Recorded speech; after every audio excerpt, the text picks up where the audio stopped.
Sa linya ngayon si Attorney Benjamin Tolosa Jr., ang isa po sa mga spokesperson nga po ng prosecution team ng Kamara. Good morning po, Attorney. Hello, magandang umaga ho. Manong Ted and DJ Chat, magandang umaga din sa lahat ng mga Apo, ito hong inyong sinasabi ho na motion, manifestation para ho baguhin na yung sequencing natin. Formal na po itong tinanggap ng impeachment court?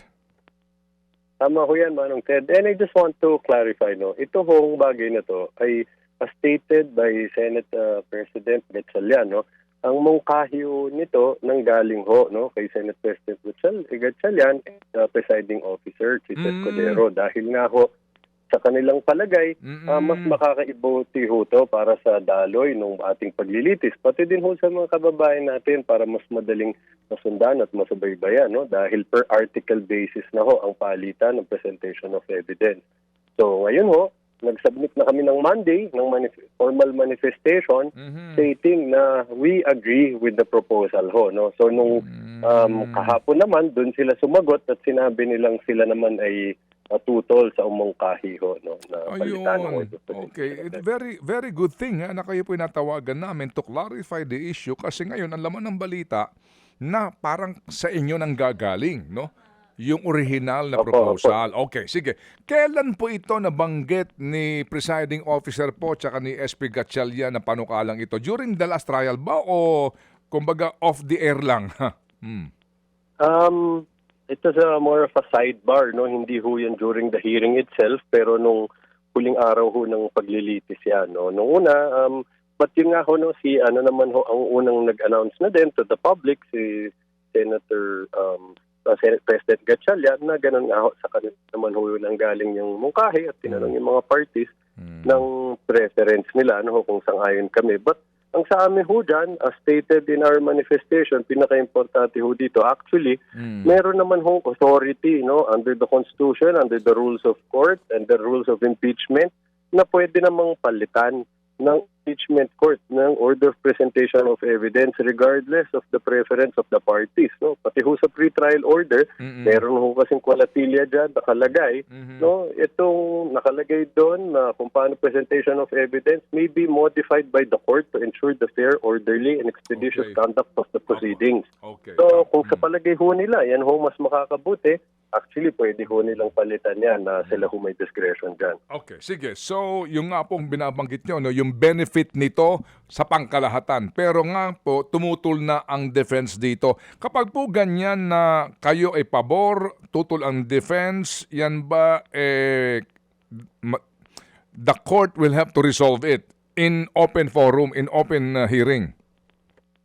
Tama po, so inaasahan namin magkakaroon ho siguro ng clarity dyan sa hearing mamaya kung ano na ho ang final na pagpapasya ng korte dito, dahil nga ho tulad na sabi namin, malinaw naman ho sa rules, may discretion naman court dyan regardless of the preference of the parties.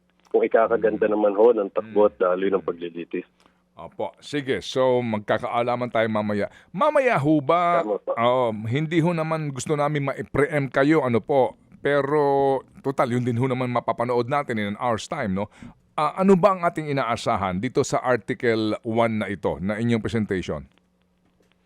Well, kung hindi magpapalit, yung order of presentation of evidence, at tutungo na tayo sa Article 1, pipresenta ho namin dyan yung dalawang bank managers ng Land Bank.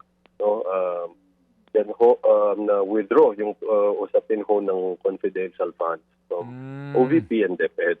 Doon kayo magsisimula, hindi sa COA report? Ay, tama ho yan. Dahil yan ho ang na-mention namin dun sa last na hearing ho. Oh, I see. Okay. So, nung in-identify ho namin sino po yung witnesses namin for today. Opo. Yung withdrawal muna, doon kayo magsisimula? Tama po. Patunay na nag-withdraw. So, kailan po lalabas yung mga resibo tungkol doon sa mga tumanggap ng confidential fund? Today din kaya? Hindi na ho siguro kakayanin sa oras, Manong Ted. But abot din ho tayo dyan. Okay, sige. Sino po ang tatayo for the prosecution? Ang lead ho namin dito na public prosecutor, si Kong Joel Chua ho, Umaasahan natin siya ang unang tatayo pag Opo. pupunta na ho tayo sa Oo, ng Article 1. siya muna ang tatayo pero private prosecutor po ang siyang kikilatis at I mean siya hong mangangasiwa doon sa witness. Hindi naman ho, pero abangan ho natin. Anong said, no, I hope you understand. Ang policy ho namin dyan is not to disclose muna. No? Opo. Kailan muling lalabas ang Shell Joke, no?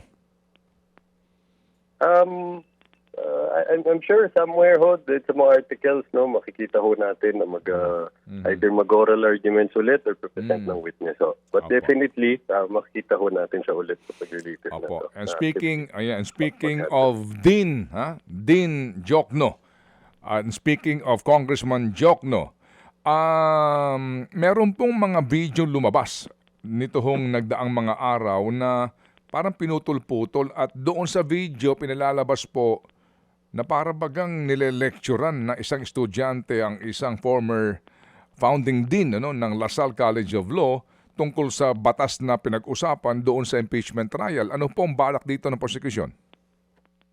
Well, Ted, salamat ho sa katanungan nyo. Actually, nakakabahala ho yan na it reached our attention na meron hong some members of the impeachment court na meron nga hong ganitong post. No? Yung isa is it contained edited video dun sa naging oral arguments ni Dean Shell.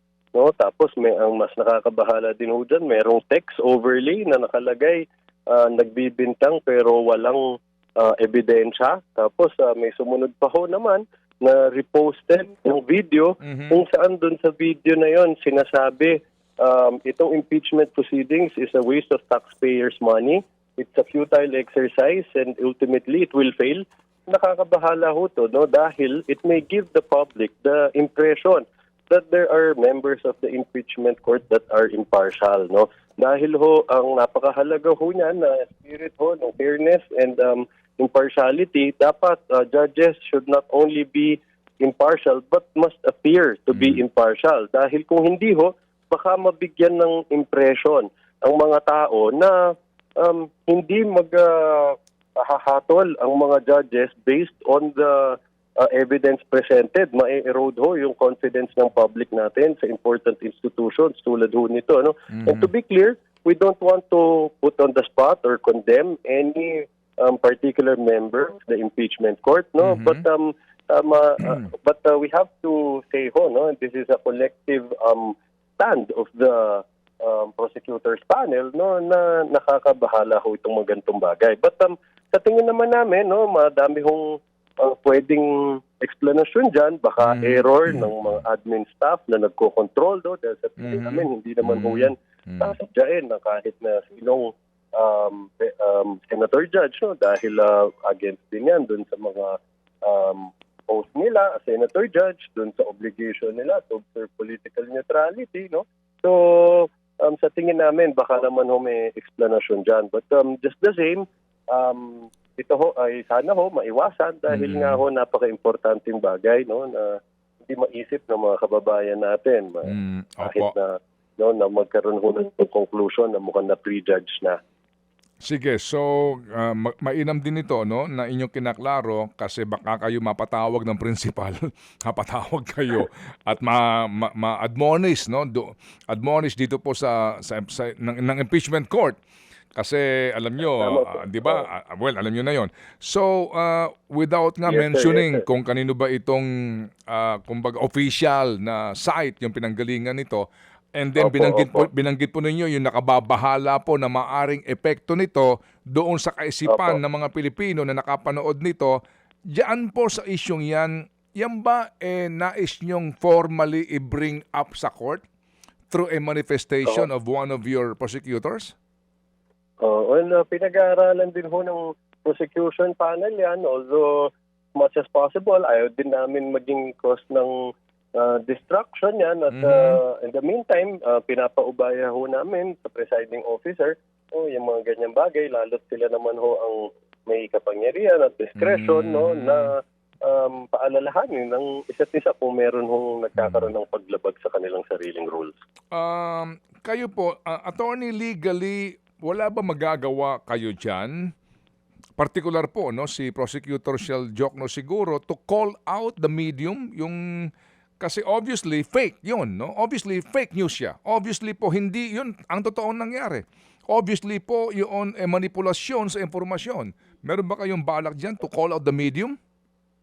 Tama ho. Well, una ho, si Kong Shell Jokno, nagkaroon na ho siya ng statement dyan correcting no, what was actually said no, during the oral arguments no, and about po dun sa usapang fishing expedition kung saan linagay niya yung buong naging palitan para mas ma-informa ng mas mabuti mga kababayan natin ano ba talaga ang nangyari doon. Ano.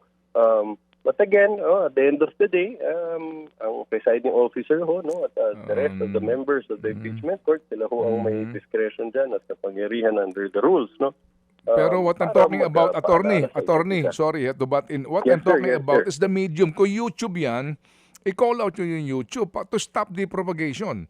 I mean to take it out. Kasi nga obviously fake news eh. O kung Facebook, yan yung call out Facebook. Yung pong gusto kong tumbukin. Wala kayong ganun pong aksyon? Tama po, Manong Ted. Well, first, yun nga ho, no, pinalabas na ni Kong Shell Jokno yung side niya, ano yung buong pangyayari na yan. But patuloy din ang pag-aaralan din ho, no, ng prosecution panel, ano pang pwedeng akbang na gawin namin dyan. Dahil nga, tama naman ho kayo, talaga ho, yan din sentimento namin, nakakabahala at din ho yan. Okay, sige. Kung meron hindi makuha kompletong informasyon ng mga kababayan natin tungkol sa paglilitis. Kasi sa panahong ito, attorney, ito na ho yung babala ninyo ng inyong grupo, sila Ginoong Ridon, sila Ma'am Jervil. Ito ang babala ninyo na watch out for this disinformation. Babakbakan ang magkabilang panig, maging defense, no? Nang sa social media. Ito po yun, ito na yun, it's happening now and I don't know kung paano niyo tatanggapin itong ganitong mga pangyayari sa usapin po ng pag-action legal at mabilisan. Otherwise, sa bandang huli po ng trial na ito, baka kung sino po ang may mas malaking propaganda, ang siya hong kakatigan ng mga Pilipino.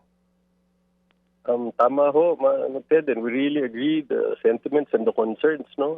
Kaya kami nga din ho, nababahala din dito. But we will take the appropriate steps po kung paano po makombat ganito. Okay. sabi nga ni Presiding Officer Cheese, ito yung handicap ng mga spokesperson eh. Very, very safe. Sumagot, ha? May pahab. So, maraming salamat sa pag-intindi ho, Manong Ted. We understand, attorney. Ito Yes. pahabol lang po ni Madam Chair. Oo. Attorney, tama ang start 10 a.m. today. Sa mga susunod na linggo, ganun din po. Ang sabi nyo kanina, 2 land bank officials po ang hihaharap nyo ngayon na may kaugnayan po dun sa Article 1 ng Articles of Impeachment. Sa susunod na linggo, may mga nakalatag na rin po ba kayo kung sino yung mga ihaharapan na ibang testigo? We'll most probably inform the court today ho, kung sino yung mga next witnesses natin. So to clarify, so titignan ho natin yan no, kung may sapat na oras na mabibigay sa atin para mapresenta ho natin yung dalawang testigo sa ngayong araw ho na to. No? So depende din sa magiging takbo kung papayag na mag-stipulate on some other matters in defense para mapabilis. So mas makakatulong din ho yan. Okay. Sige, so attorney, kami po manonood mamaya and as always, muli pong tatawag sa inyo to clarify matters para po sa tamang informasyon. Salamat, attorney. Maraming salamat din ho at magandang umaga ulit.